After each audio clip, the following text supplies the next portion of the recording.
Livro do profeta Isaías, capítulo 6, a partir do versículo 1.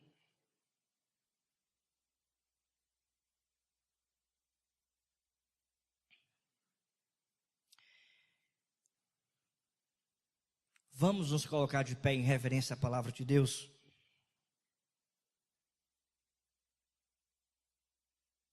Diz assim a palavra do Senhor: no ano da morte do rei Uzias, eu vi o Senhor assentado sobre um alto e sublime trono, e as abas de suas vestes enchiam o templo. Serafins estavam por cima dele, cada um tinha 6 asas, com 2 cobria o rosto, com 2 cobria os seus pés, e com 2 voava. E clamavam uns aos outros, dizendo: Santo, Santo, Santo é o Senhor dos exércitos, toda a terra está cheia da sua glória. As bases do limiar se moveram à voz do que clamava, e a casa se encheu de fumaça. Então disse eu: ai de mim, estou perdido, porque sou homem de lábios impuros, habito no meio de povo de impuros lábios. E os meus olhos viram o Rei, o Senhor dos exércitos. Então um dos serafins voou para mim, trazendo na mão uma brasa viva que tirara do altar com uma tenaz. Com a brasa tocou a minha boca e disse: eis que ela tocou os teus lábios, a tua iniquidade foi tirada e perdoado o teu pecado. Depois disto, ouvi a voz do Senhor que dizia: a quem enviarei e quem há de ir por nós? Disse eu: eis-me aqui, envia-me a mim. Então disse ele: vai e dize a este povo: ouvi, ouvi, e não atendais, vede, vede, mas não percebais. Torna insensível o coração deste povo, endurece-lhes os ouvidos e fecha-lhe os olhos, para que não venham ele a ver com os olhos, a ouvir com os ouvidos e a atender com o coração, e se converta e seja salvo. Então disse eu: até quando, Senhor? Ele respondeu: até que sejam desoladas as cidades e fiquem sem habitantes, as casas fiquem sem moradores e a terra seja de todo assolada.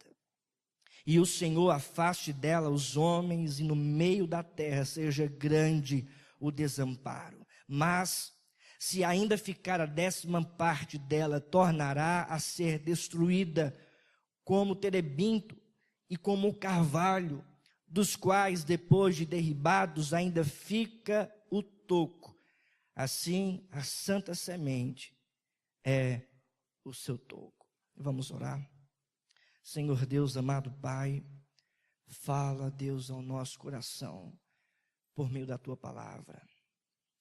Cativa a nossa mente em tua palavra. Cativa a nossa boca em tua palavra, o nosso pensamento em tua palavra. Abre, Senhor Deus, os nossos corações por uma ação direta do teu Espírito Santo, para que sejamos alimentados por ti. Alimenta a nossa alma, revigora a nossa fé, fala ao nosso coração. Nós precisamos ouvir a tua voz, que verdadeiramente, Senhor, te rogamos que quando saímos daqui, quando voltarmos para a nossa casa, possamos voltar convictos de que o Senhor falou conosco. Nós te pedimos isso em nome de Jesus. Amém. Vamos nos assentar.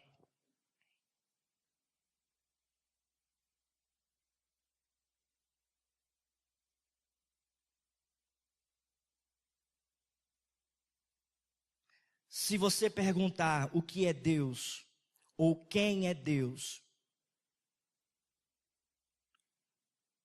ou se alguém perguntar para você o que é Deus ou quem é Deus, qual será a sua resposta?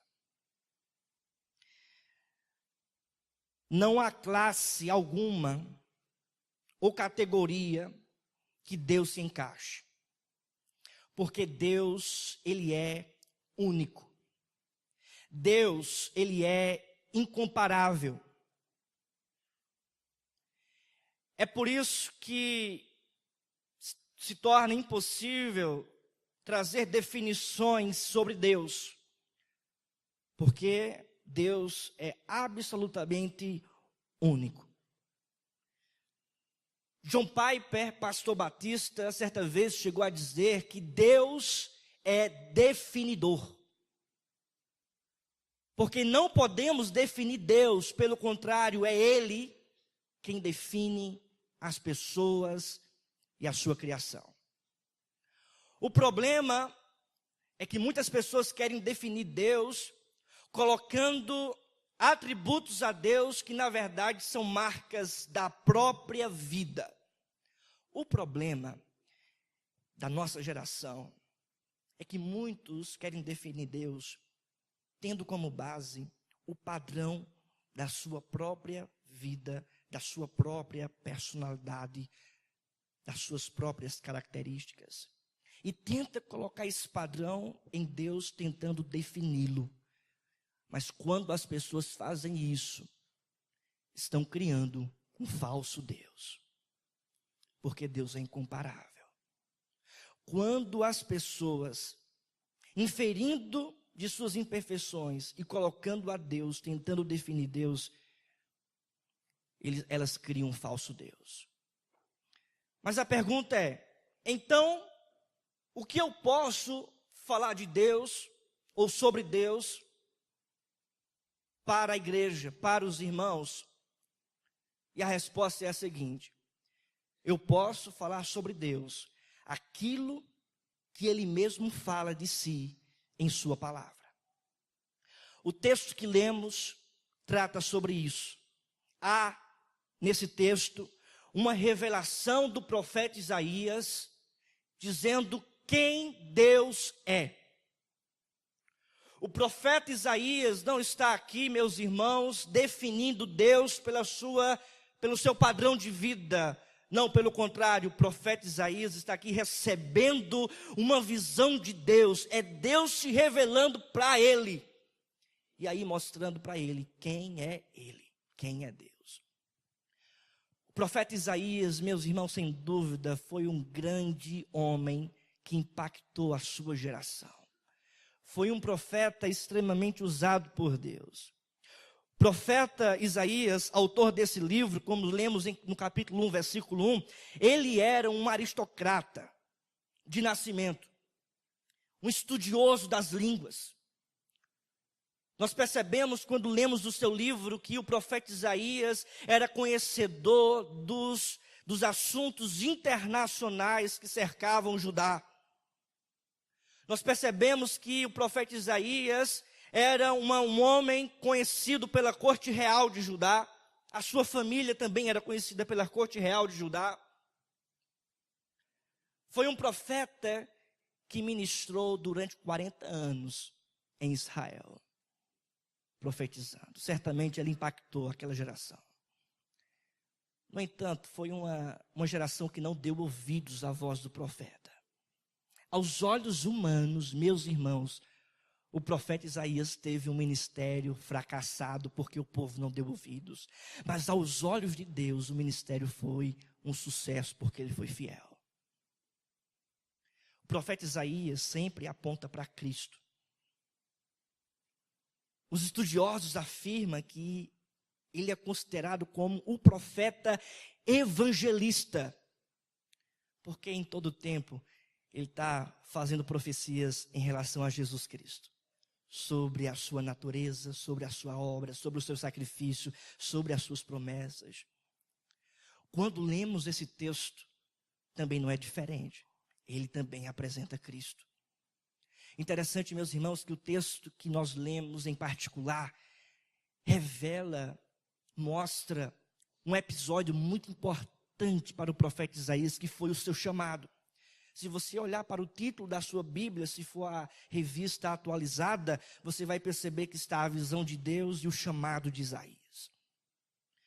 Mas o que é interessante é que esse capítulo, ele é dividido em 3 cenas. A primeira cena, irmãos, é a visão que Isaías tem acerca de Deus e um pano de fundo histórico. Ele recebe a visão e contempla Deus. A segunda cena, meus irmãos, que vai do capítulo 6, do versículo 5 ao 7, é Isaías tendo uma visão de Deus, mas também tendo uma visão de si. E quando ele tem uma visão de si, realça a graça de Deus. E a terceira e última cena desse capítulo, que vai do versículo de número 8 até o versículo 13, é a visão que Isaías tem do Deus que está o comissionando para a obra. Todo capítulo, irmãos, é a revelação de Deus para Isaías. Todo capítulo é Deus revelando a si mesmo para Isaías. Isaías vê quem é Deus, vê o verdadeiro Deus. E por meio disso, irmãos, nós podemos compreender quem é Deus. É por esta razão que eu gostaria de trazer a seguinte verdade para a igreja: conhecendo o verdadeiro Deus. É o tema dessa mensagem. Conhecendo o verdadeiro Deus. Em primeiro lugar, o verdadeiro Deus é soberano. O verdadeiro Deus é soberano. Por gentileza, olha aí para o texto, versículo de número 1. Ele diz: no ano da morte do rei Uzias, eu vi o Senhor assentado sobre um alto e sublime trono, e as abas de suas vestes enchiam o templo. No ano da morte do rei Uzias, eu vi o Senhor. O pano de fundo histórico na introdução dessa visão é que o rei Uzias, irmãos, no ano da sua morte, foi o ano em que o profeta Isaías foi chamado para exercer o seu ministério. O rei Uzias foi morto. Interessante, irmãos, que segundo o historiador Flávio Joséfo, que foi historiador contemporâneo de Cristo, mas que era um historiador do povo hebreu, relata que esse rei Uzias foi um grande rei que nunca mais existiu desde a época de Salomão. Quando nós olhamos, irmãos, o relato dos historiadores, nós percebemos que o rei Uzias foi um rei importante para a nação de Israel. Foi um rei, irmãos, que avançou na geografia de Israel. Foi um rei, irmãos, que fez parcerias internacionais com Judá e Israel. Foi um rei, irmãos, importante para a nação de Israel.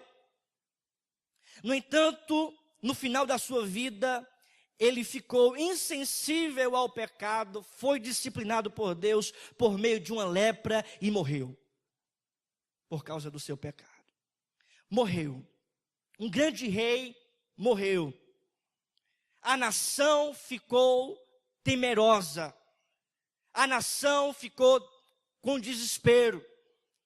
Aquele rei que controlava a nação, que governava a nação, que tinha suas parcerias internacionais com outras nações, que garantia, irmãos, a segurança de Judá, de Israel, ficou agora sem essas parcerias, ficou agora a nação vulnerável a outros reinos, a outros impérios. A nação ficou desesperada. Em um momento de crise, no entanto, Deus se revela para Isaías e se mostra como Deus que é soberano. Porque no meio da crise, no ano da morte do rei Uzias, diz o texto, eu vi o Senhor assentado sobre um alto e sublime trono.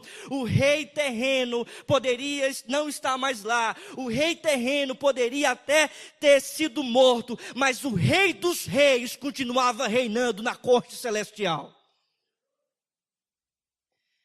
De acordo com um comentarista chamado Wisber, ele afirma que, ainda que um grande rei tivesse deixado o seu trono na terra, o maior dos reis continuava assentado no seu trono celestial. Ele continua reinando. Em meio à crise, Deus continua reinando. Em meio às adversidades, Deus continua reinando. Em meio, irmãos, às aflições, Deus continua reinando, porque Ele é soberano. Essa, irmãos, é a característica de Deus. Ele é soberano. E o texto diz que Isaías viu o Senhor. Essa palavra no hebraico, irmãos, é Adonai. E no dicionário internacional de teologia, diz: Adonai é aquele que domina sobre todas as coisas em majestade e poder reais. É o Deus Altíssimo.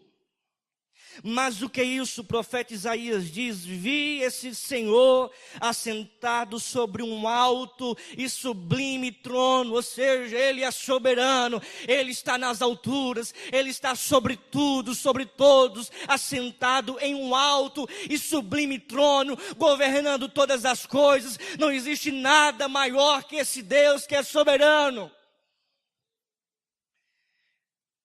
E na visão o profeta diz: e as abas das suas vestes enchiam o templo.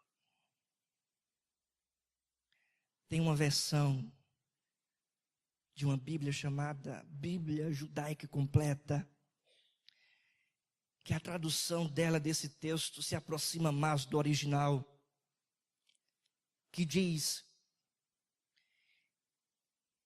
e a orla do seu manto preenchia o templo. A orla do seu manto preenchia o templo. Manto, para a cultura hebraica da época, simbolizava realeza, majestade e autoridade real. Ou seja, o nosso Deus é cheio de realeza, de majestade e de autoridade.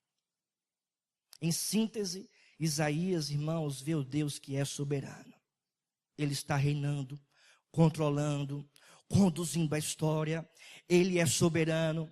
Soberano, irmãos, no dicionário é aquele capaz de exercer o poder de maneira extrema, que possui suprema autoridade. O salmista diz no Salmo 95, versículo 3, porque o Senhor é Deus supremo, o grande rei acima de todos os deuses. O verdadeiro Deus, irmãos, controla tudo em suas mãos. O verdadeiro Deus é soberano. O verdadeiro Deus, irmãos, não é pego de surpresa, porque toda a história foi Ele que fez. O verdadeiro Deus, irmãos, controla todas as coisas, porque Ele as criou. Porque Ele é soberano, porque Ele é Deus Todo-Poderoso. Portanto, meus irmãos, quando o momento for desanimador, você deve olhar para o alto. Para Isaías, para a nação, o momento era desanimador. O profeta Isaías estava passando por dificuldades, a nação também, o rei morreu. No entanto, ele tem a visão, ele olha para o alto e contempla o Deus soberano. Está difícil, é desanimador, a situação está complicado. Olhe para o alto, Ele é soberano. Você não está vulnerável. Deus, irmãos, controla tudo. Controla a sua casa. Sabe o que se passa na sua casa, na sua família. Tem nas mãos as suas finanças. Tem nas mãos o seu trabalho. Tem nas mãos a vida dos seus filhos. Tem nas mãos a vida do seu esposo, da sua esposa. Tem nas mãos todas as coisas, porque Ele é soberano.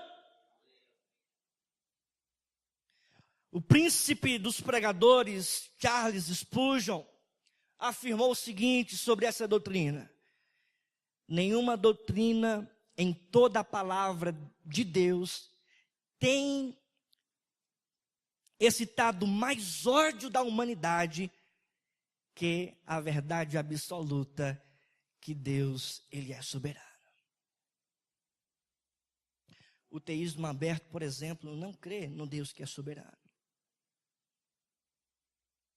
Tem muitas reflexões, livros de um falso profeta da nossa geração, chamado Ricardo Godin, que crê no teísmo aberto, que diz que Deus não é soberano, que diz que Deus não é onisciente, nem onipotente, nem onipresente. Teologia chamada de teísmo aberto. Mas como diz, irmãos, Van Til, um grande apologeta da soberania de Deus, Deus, Ele é Rei e Senhor sobre tudo e todos. Não porque queremos e nem porque outros não querem, mas porque Ele é. Porque Ele é. Certa vez perguntaram para um pastor o seguinte: pastor, Deus não existe. Veja, a mesa existe, eu posso tocar. A cadeira existe, eu posso tocar. Deus existe, pastor? E aí o pastor, com tanta sabedoria, disse: Deus não existe, Deus é. Porque essas coisas que existem foram criadas, mas Deus permanece de eternidade a eternidade, porque Ele não foi criado, Ele é. Ele é. Ele é soberano. O príncipe dos pregadores, Charles Spurgeon, ele diz o seguinte: não estejamos, amados, entre aqueles que se recusam a acreditar nesta grande verdade de Deus, sua soberania. Mas humildemente nos curvemos perante este Deus soberano, que faz o que Ele quiser, entre os exércitos do céu e entre os habitantes deste mundo inferior.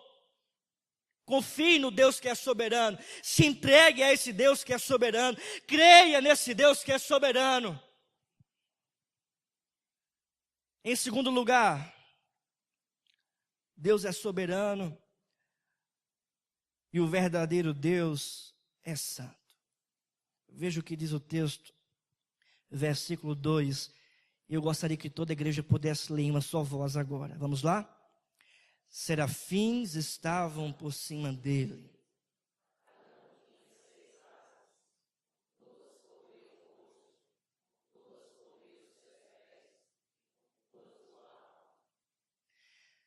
Tem um certo pastor que disse o seguinte, que na leitura desse texto, dessa narrativa, muitas pessoas sentem uma dor aguda na consciência, pois elas estão diante da santidade de Deus. O propósito agora da visão é revelar a santidade de Deus. Os serafins estavam por cima dele, cada um tinha 6 asas, com 2 cobriam os rostos, seus pés, e voavam. E o versículo 3 diz, clamavam uns para os outros, dizendo, todos juntos, vamos lá? Santo, santo, santo é o Senhor dos exércitos, toda a terra está cheia da sua glória.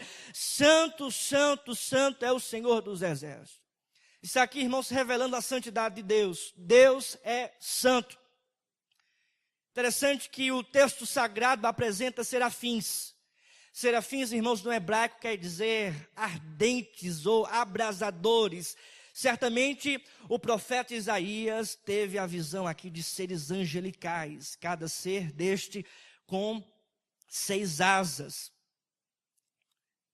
De acordo com o estudioso Matthew Henry, ele diz que serafins, abrasadores, ardentes, destaca que eles ardiam por amor a Deus. Mas o que é interessante, irmãos, é que eles tinham 6 asas. O texto diz, com 2 cobriu o rosto. A santidade de Deus era tão grande que eles não poderiam olhar para o Deus que é santo e cobrir o rosto. Com 2, diz o texto, cobria os pés. E aqui, irmãos, está representando partes de impurezas que não podem estar na presença de Deus. Em outras palavras, estes serafins estavam em reverência, em temor diante do Deus poderoso. E diz o texto sagrado que com 2 voava, ou seja, eles estavam ali sobre o trono, ao redor do trono voando, a serviço de Deus. Eram anjos que serviam a Deus, que estavam prontos para exercer a vontade de Deus. Mas o que é destaque nesse texto é que esses serafins estavam aqui cantando, meus irmãos. O texto diz, e clamavam uns para os outros, dizendo, santo, santo, santo. O clamor aqui não está representando oração, mas está representando adoração. de todos os irmãos, os 17 livros que eu li acerca desse texto, todos são unânimes em dizer que aqui é adoração, louvor. Eles estavam louvando. A gente pode dizer que é um coro celestial, que é um grande coral da corte celestial. Os serafins estavam ali, irmãos, nesse grande coral, dizendo: Santo, Santo, Santo é o Senhor. Mas o que é interessante, meus irmãos, que a gente pode notar nesse texto e trazer para nós,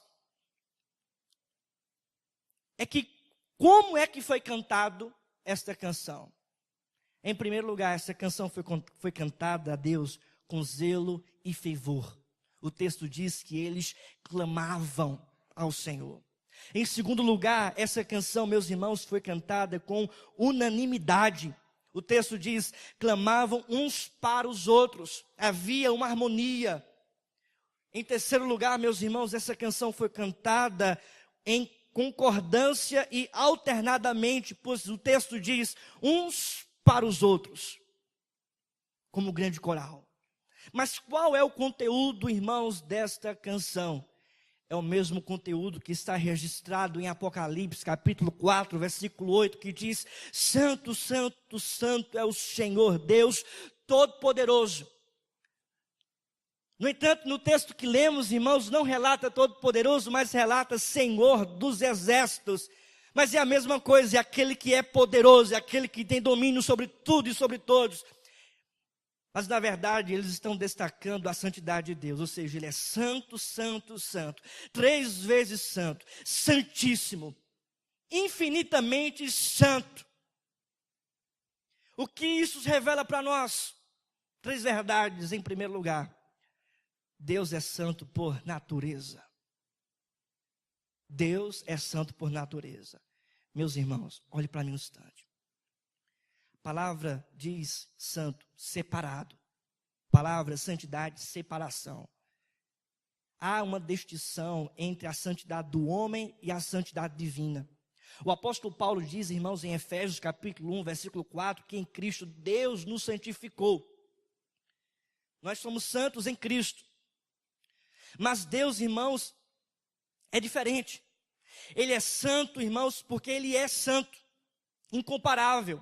A nossa santidade deriva de Deus. Ele nos santificou. Já não, Deus é santo porque não deriva de ninguém. Ele é santo por natureza.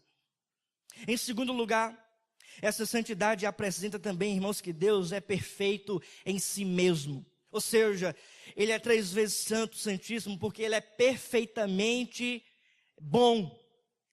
Ele é perfeitamente agradável. Ele é santo. Ele é perfeito. Ele não tem pecado. Como diz, meus irmãos, em 1 João capítulo 5, ou melhor, capítulo 1, versículo 5, Deus é luz e nele não há treva nenhuma. Essa santidade também, irmãos, revela em terceiro lugar que Deus é transcendente, separado da criação. É aí que vem o sentido de santo, separado. Deus é separado do quê e de quem? É separado da criação. Que sentido isso, irmãos, realça na nossa mente? O sentido de que Ele é único e incomparável. Não existe outro da sua categoria, porque Ele é separado da criação. Foi Ele quem criou. Ele é separado de tudo, Ele é incomparável de tudo. Ele é puro em tudo. Em tudo o quê? Em todos os seus atributos. Ou seja, Ele é incomparável no seu amor. Ele é incomparável na sua fidelidade. Ele é incomparável na sua promessa. Ele é incomparável nas suas misericórdias. Ele é incomparável em tudo. É por isso o termo santo, separado, incomparável.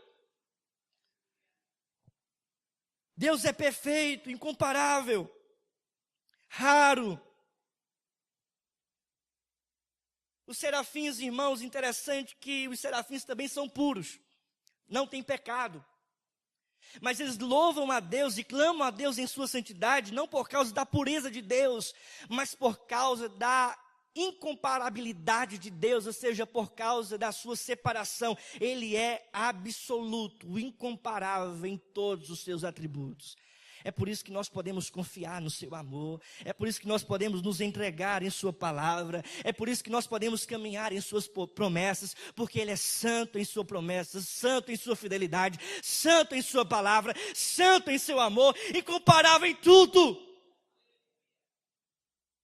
Se entregue a esse Deus que é puro, a esse Deus que é santo, a esse Deus que é padrão de moralidade para a nossa vida, para a nossa sociedade, para o nosso país, para todo mundo. Ele é santo. Mas em terceiro lugar, meus irmãos, ele é glorioso.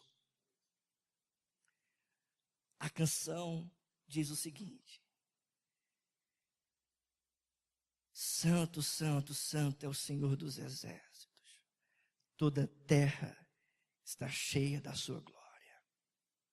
Os serafins estavam deslumbrados pela santidade de Deus, mas também estavam ali impactados pela glória de Deus. Deus, em terceiro lugar, ele é glorioso. O verdadeiro Deus, ele é glorioso. Irmãos, essa afirmação mostra que a presença de Deus não se restringe apenas ao templo onde Isaías estava, mas a presença de Deus, irmãos, vai ao encontro de toda a criação reflete a glória de Deus, porque o texto diz: toda a terra está cheia da sua glória. A glória de Deus, irmãos, é revelada aqui na criação.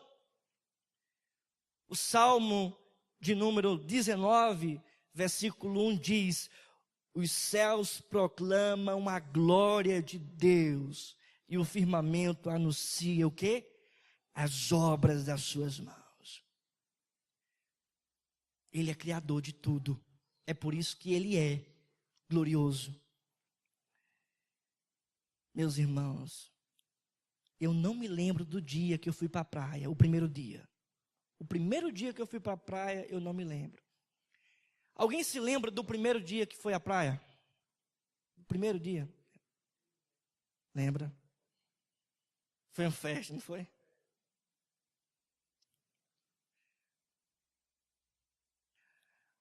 Mas deitou e rolou na areia, não? Não, né?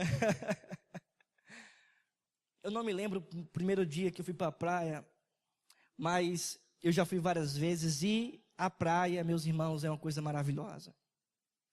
Quando eu chego na praia e olho para aquele grande mar, e olho para tudo aquilo ali, aquele marzão,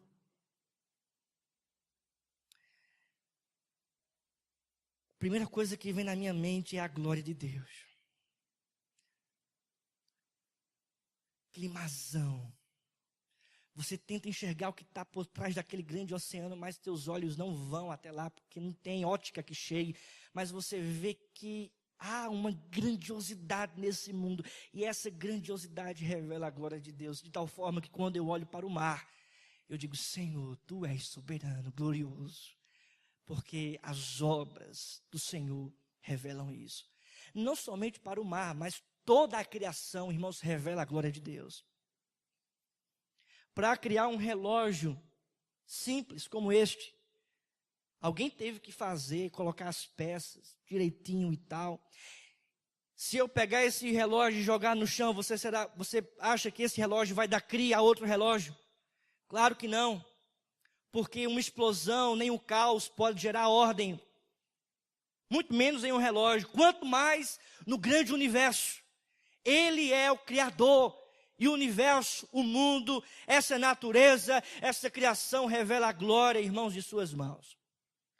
Tem uma frase muito interessante do Dr. Abraham Kuyper, que diz o seguinte: não há um único centímetro quadrado em todos os domínios da nossa existência sobre os quais Cristo, que é soberano sobre tudo, não clame: é meu.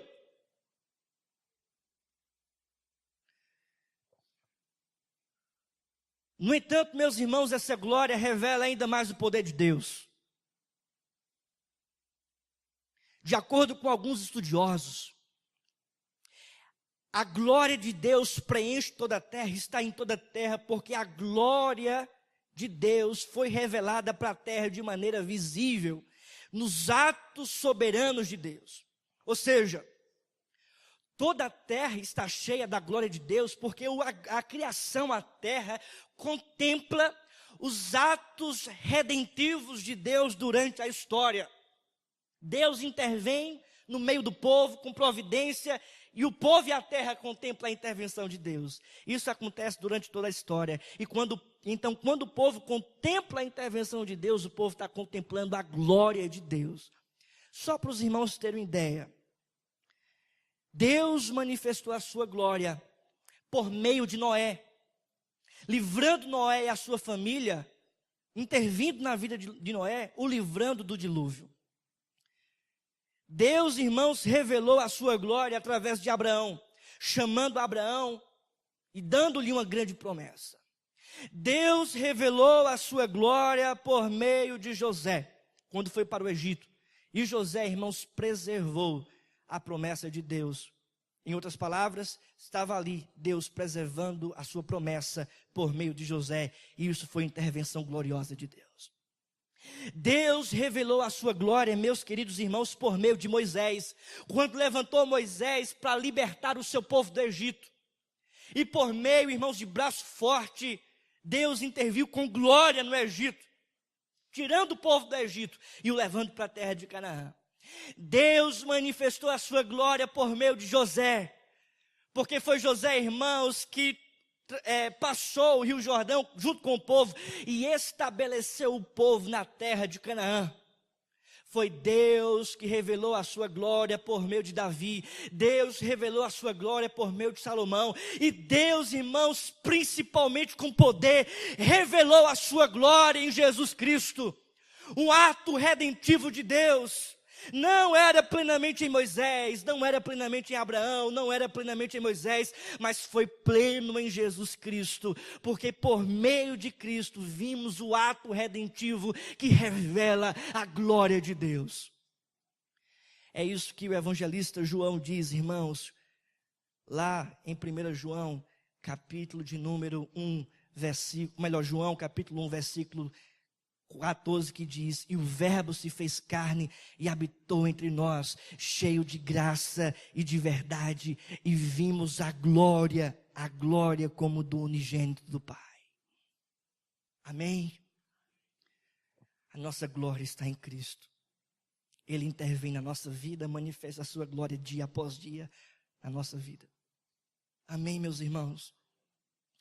Em terceiro lugar, Deus é verdadeiro, porque Ele é soberano, porque Ele é santo, porque Ele é glorioso, e em quarto lugar, porque Ele é acessível. Deus é acessível. Olhe para o texto, por gentileza, e vamos ler todos juntos o versículo de número 5, em uma só voz. Vamos lá? Então disse eu: ai de mim,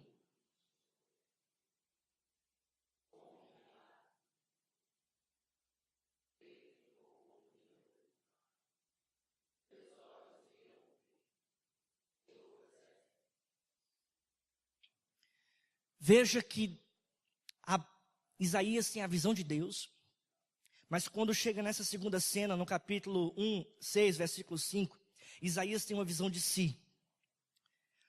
Ele se aproxima de Deus, enxerga quem Deus é e ele descobre quem ele é. Deus estava aqui definindo quem era o profeta Isaías. Ele contempla Deus, tem a visão de Deus e ele diz: ai de mim, eu estou perdido. Ele fica desesperado diante da presença daquele que é santo, daquele que não tem pecado, daquele que é justo, daquele que é soberano, daquele que é glorioso. E o medo dele, irmãos, é porque os seus antepassados, aqueles que viram a Deus antes do profeta Isaías, todos morreram por causa dos seus pecados. Os estudiosos afirmam aqui que o profeta Isaías estava convicto da sua perdição por causa dos seus pecados. Ele diz: ai de mim, porque sou pecador. Ai de mim, estou perdido, porque sou homem de lábios impuros, habito no meio de povo de impuros lábios, e os meus olhos viram o Rei, o Senhor dos exércitos. Meus irmãos, interessante que ele se vê perdido por causa dos seus pecados. Diante de um Deus justo, perfeito, ele que é pecador, ele diz: estou perdido. Meus irmãos, ele não dá um tapinha nas costas de Deus e diz, demorou tanto, por quê? Meus irmãos, quando o profeta Isaías vê Deus, ele não aperta a mão de Deus e diz, demorou, Senhor. Obrigado, Deus, o Senhor chegou, vamos bater um papo. O Senhor é um Deus pessoal. Ele não faz isso. Muito menos faz conforme existe hoje, que pessoas estão dizendo que querem se casar com Deus, que querem ter uma vida de intimidade que tem com um servo, com um namorado, com uma namorada, que não tem nenhuma reverência ao Deus que é soberano, que não tem nenhum respeito ao Deus que é soberano, que trata Deus como se fosse um amigo qualquer. O profeta Isaías não faz como muitos de hoje faz.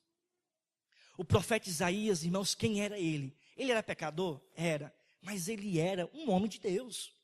Ele era um homem que foi usado por Deus. Ele era um homem com integridade. A gente pode chamar o profeta Isaías hoje de um cristão íntegro. Mas esse cristão íntegro que é profeta de Deus, ele não trata Deus como muitos hoje tratam. Mas ele trata Deus com reverência.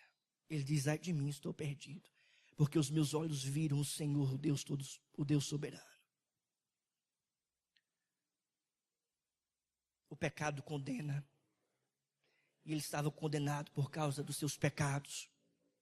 Mas o texto continua e diz, do versículo 6, então um dos serafins voou para mim, todos juntos, vamos lá?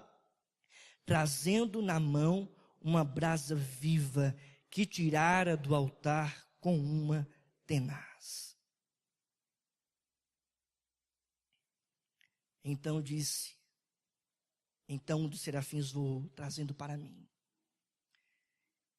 Irmãos, é aqui onde mostra a acessibilidade de Deus.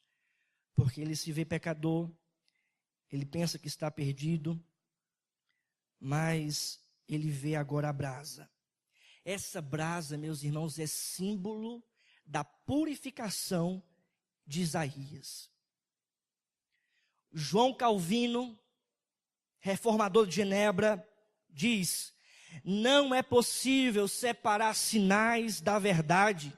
Existe um elo muito forte entre a imagem e a realidade. A imagem e o símbolo era a brasa viva, e existe uma realidade muito forte, grandiosa por trás da brasa viva. Essa brasa, meus irmãos, segundo os estudiosos, ela foi tirada do altar. O texto diz, um dos serafins voou para mim, trazendo uma brasa viva que tirara do altar. E esse altar, irmãos, é um altar do sacrifício.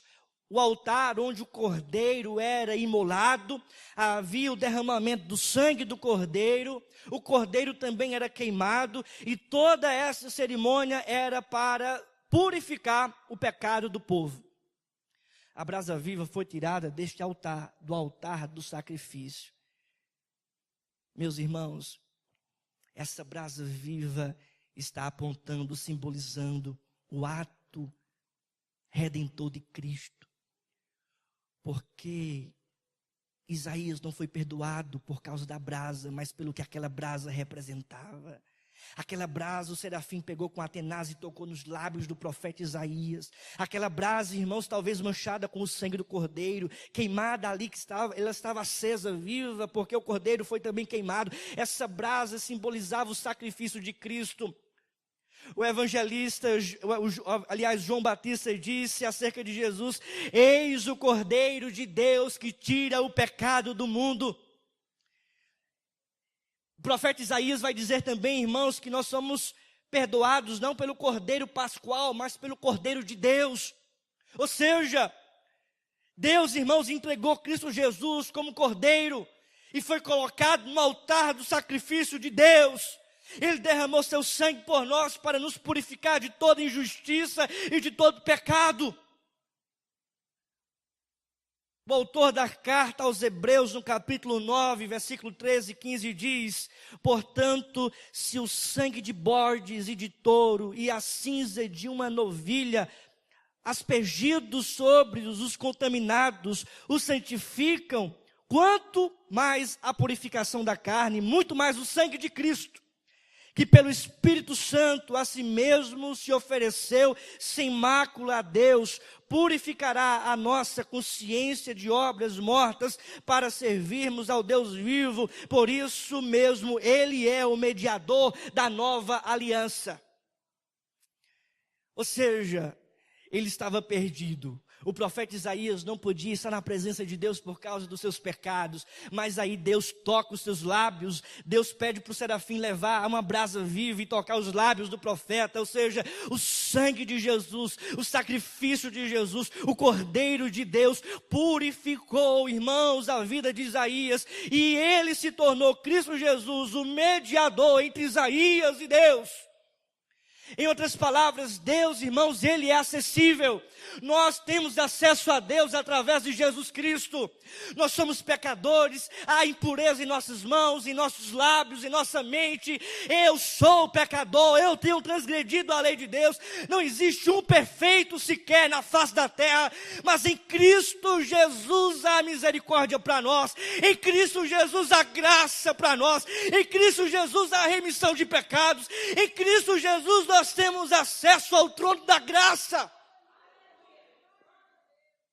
Como disse o autor da carta aos Hebreus, capítulo 4, versículo 16, acheguemo-nos, pois, confiadamente ao trono da graça, para que recebamos misericórdia e achemos graça, a fim de sermos socorridos no tempo oportuno. O apóstolo Paulo diz em capítulo 5 aos Romanos, versículo 18, por um só ato de justiça veio graça sobre todos os homens, para a justificação que dá vida. Nós temos acesso a Cristo. Nós temos acesso a Deus por causa de Cristo. Isaías estava perdido. Ai de mim, sou pecador. Mas a brasa que representa Cristo, o sacrifício de Cristo, o purificou. E no versículo seguinte, irmãos, diz o texto, depois disto ouvi a voz do Senhor. Ou seja, do versículo 7 para trás, ele não tinha ouvido a voz de Deus. Mas quando ele é purificado, irmãos, ele contempla, escuta a voz de Deus. Sabe por quê? Porque em Cristo nós podemos dialogar com o Eterno. Em Cristo nós podemos nos aliar com o Eterno. Em Cristo nós podemos falar com o Eterno. Em Cristo nós podemos nos associar àquele que é Deus Todo-Poderoso. Essa é uma doutrina muito importante, irmãos, da reforma protestante, o sacerdócio universal de todos os crentes. Ou seja, para você falar com Deus não é necessário você ir para um padre. Para você falar com Deus não é necessário você ir para um pastor. Para você falar com Deus não é necessário você ir para algum líder religioso, não. Para você falar com Deus é apenas necessário você crer em Jesus Cristo. Ele é o mediador. É Ele que dá acesso para você diante de Deus. Meu querido irmão, se Deus Ele é soberano, se Deus Ele é santo, se Deus Ele é glorioso, se Deus Ele é poderoso, vá logo nos braços de Deus, corra para Deus, fale com Deus em Cristo Jesus. Amém. Meus irmãos, vamos abrir aqui um parênteses. Estava comentando com Renata há alguns dias que eu tenho que me controlar mais na pregação. Rapaz, eu prego e falo alto e não sei o que e tal. Escutando algumas pregações, a mídia sempre grava, escutando algumas pregações na internet minhas, e eu fico pensando, meu Deus, eu estou parecendo um pregador pentecostal. O que é isso? Eu grito, aquela coisa toda. Mas, irmãos, é natural. É uma graça imensa que parece que é natural. Eu não estou aqui forçando nada, irmão. É natural. É uma coisa natural, com sinceridade. É graça, eu fico impactado, eu fico chocado. Quão grande graça nos alcançou.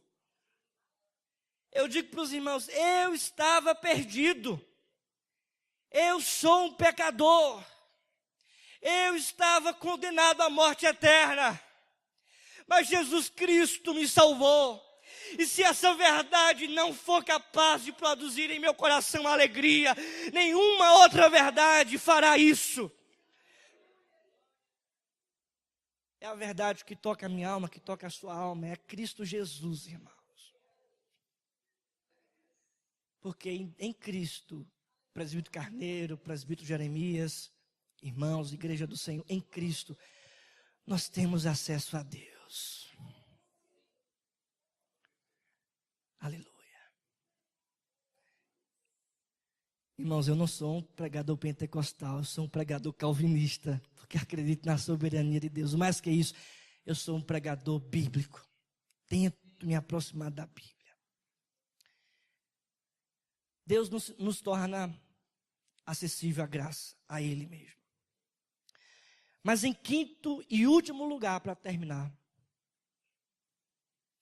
Deus, o verdadeiro Deus, é soberano, santo, glorioso, acessível, mas em quinto lugar, Ele é aquele que nos comissiona, Ele é comandante, nos comissiona. O texto no versículo 8 diz: depois disto ouvi a voz do Senhor que dizia: a quem enviarei, a quem há de ir por nós? Disse eu: eis-me aqui, envia-me a mim. A visão de Isaías, irmãos, revela aqui a trindade, o conselho da vontade de Deus. Porque o termo usado aqui é a primeira pessoa do plural. Ele diz o seguinte, ó: a quem enviarei? A quem há de ir por nós? Pai, Filho e Espírito Santo. A quem há de ir por nós? É por isso que eu não acredito, irmãos, no Deus dos testemunhas de Jeová. Eu não acredito nos Deus deles. Sabe por quê? Porque eles não acreditam no Espírito Santo. Não acreditam que o Espírito Santo é Deus. Eles acreditam que o Espírito Santo é uma força. É por isso que eu não creio no Deus deles. Mas eu creio, irmãos, no Deus da Bíblia, que disse lá em Gênesis: façamos o homem, Pai, Filho e Espírito Santo. E fez. Que disse aqui: a quem há de ir por nós? No conselho da sua vontade, Deus diz: a quem há de ir por nós? E aí o profeta, irmãos, diante do Deus que é todo poderoso, o que ele pode fazer se não se curvar diante da missão do Pai? Aí ele diz: eis-me aqui, envia-me a mim. Então disse ele: vai e dize a este povo: ouve e não entendais, vede, mas não percebais. Torna insensível o coração deste povo, endurece-lhe os ouvidos e fecha-lhe os olhos, para que não venham ele a ver com os olhos, a ouvir com os ouvidos e a entender com o coração, e se converte e seja salvo. Então disse eu: até quando, Senhor? Irmãos, Deus está chamando Isaías, e na explicação desse versículo 9, 10 e 11, Deus está dizendo o seguinte, ó: você vai e prega. Prega para esse povo, prega para esse povo, prega para essa geração, fala de Deus para essa geração.